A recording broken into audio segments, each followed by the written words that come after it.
प्रणाम। मेरे एक अवलिया मित्र हैं, अवलिया। अगर उनको पु ल देशपांडे मिलते थे तो उन्होंने जो व्यक्ति आणि वल्ली करके मराठी में किताब लिखी है, उसमें इस वल्ली का समावेश वो जरूर करते थे। उनके कुछ सीटी बजा के वो बहुत सुंदर गाने गाते हैं, बहुत सुंदर, बहुत सुंदर। वो खाली सीटी होती है और उसके ऊपर वो सीटी के ऊपर गाने जो ये करते हैं, सादर करते हैं, प्रस्तुत करते हैं, दिल पिघल जाता है। उनका नाम है नंद कुमार राजूरकर, एडवोकेट नंद कुमार राजूरकर। और वकील करके तो वो जाने माने है ही, मगर विश्लेषक भी है। मैं अभी थोड़े दिनों में शायद हो सकता है कि उनको हिंदी या मराठी में मेरे साथ बुलाऊंगा एक गेस्ट के तौर पर बीच बीच में, क्योंकि सटीक विश्लेषण होता है। मेरा कोई भी वीडियो आता है तो नंद कुमार जी का कोई ना कोई अभिप्राय उस पर रहता है।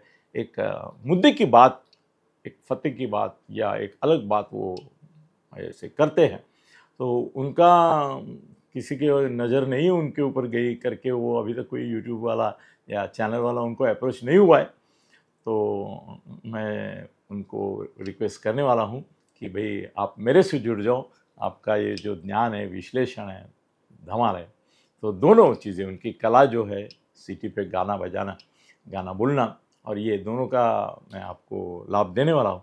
आज ये जो चल रही है चर्चा वक्फ बोर्ड के ऊपर, उसके बारे में उन्होंने एक सटीक विश्लेषण मुझे भेजा है।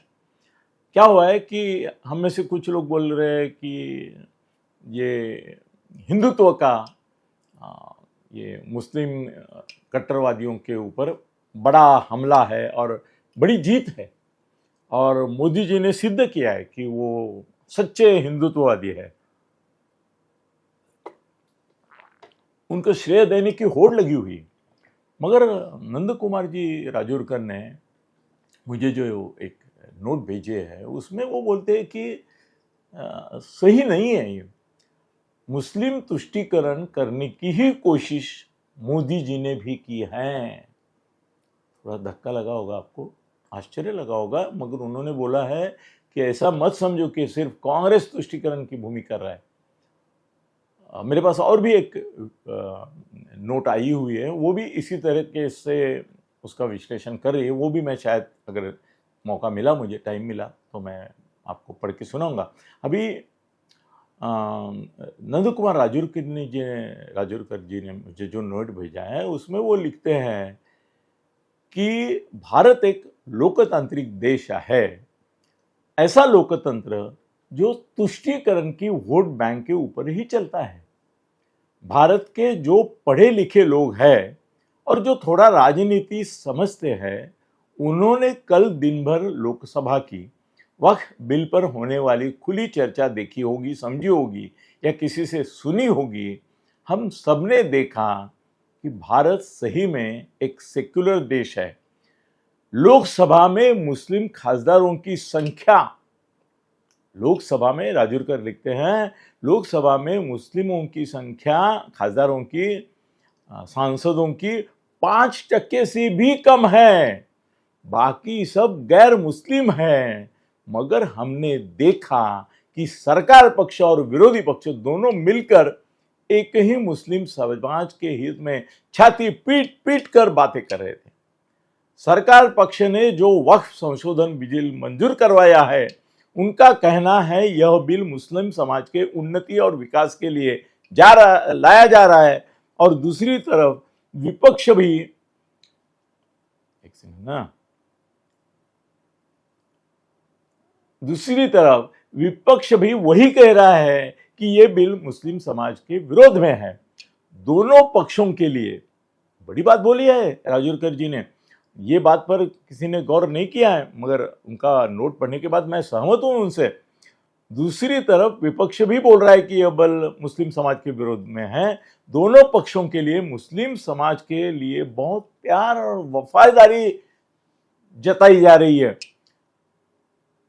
हमें देखने को क्या मिला? एक सच्चा सेक्युलर भारत उपरोक्त से बोलते हैं, यह प्यार सिर्फ दिखाई दिया मुसलमानों के प्रति, सत्तारूढ़ और दोनों के, ये बात सही है मित्रों। अमित शाह बार बार बोल रहे थे कि ये मुस्लिमों के, गरीब मुस्लिमों के हित में है, मतलब वो मुस्लिम हित में ही ये वक्त का बिल लाए, ऐसा दिखा रहे थे। आगे लिखते हैं राजूरकर जी, बाला साहब मरते दम तक जो नीति पर चलते रहे, कल उनके बेटे ने और उनके सांसदों ने लोकसभा में छाती पीट पीट कर मुसलमानों पर हमारा कितना प्यार है ये समझाने की कोशिश की, और एक बात साबित कर दी कि बाला साहब को राजनीतिक ज्ञान नहीं था, सारा ज्ञान सिर्फ उद्धव ठाकरे को ही है। समझने वालों को समझना होगा कि यह मुस्लिम समाज प्यार है या नाटक है, नौटंकी है।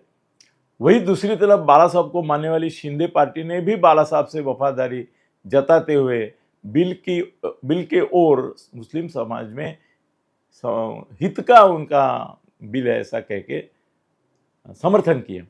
दोस्तों, मैंने कल लोकसभा में भारत के लोकतंत्र का नंगा नाच देखा है, आज भी राज्यसभा में वही देखने को मिलेगा। क्या आपको लगता है कि ये हिंदुत्व की विजय है या दोनों पार्टी मुस्लिम तुष्टीकरण के पीछे लग गई है? इसका सबूत कल लोकसभा में और राज्यसभा में मिला है। नंद कुमार राजूरकर जी, बहुत बहुत धन्यवाद, शुक्रिया। आपने हमारी आंखें खोली कि दोनों ही पार्टी, सत्तारूढ़ और ये, मुस्लिम तुष्टीकरण के पीछे ही पड़ी है। धन्यवाद आपको भी राजूरकर जी, और आप सुनने वालों को भी धन्यवाद।